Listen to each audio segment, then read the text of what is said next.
Maître, pourquoi est-ce que votre cliente, donc soupçonnée de l'empoisonnement de sa fille, demande sa remise en liberté ce mardi matin? Parce que simplement, c'est la première fois qu'elle est devant la justice de son pays. Elle n'a pas de casier judiciaire.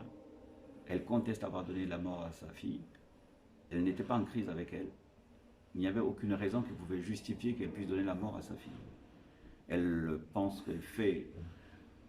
elle est victime une grave injustice. Elle souhaite que la justice la remette en liberté. Elle restera à la disposition de la justice pour la suite donc de l'enquête. Mais sa place n'est pas en maison d'arrêt. Sur quels éléments vous vous appuyez pour dire que ce n'est pas elle qui aurait empoisonné sa fille? On lui reproche d'avoir administré le propos panol à sa fille en quantité super importante.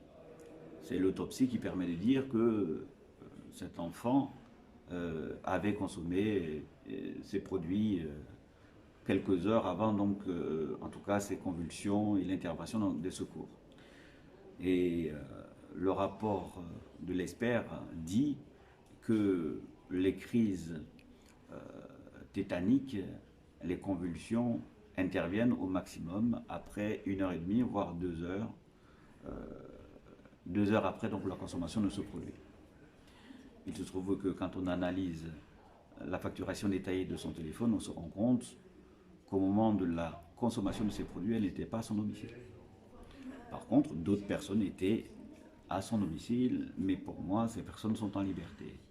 Et si les autres personnes sont en liberté, il n'y a pas de raison que la maman ne le soit pas. À l'audience, elle a contesté aussi formellement. Elle a dit: je n'ai jamais voulu attenter à la vie de sa fille. Elle l'a dit à l'audience, elle l'a dit devant les policiers, elle l'a dit devant le juge d'instruction. Je n'ai jamais tué ma fille, j'ai jamais voulu attenter à la vie donc de ma fille et je la crois.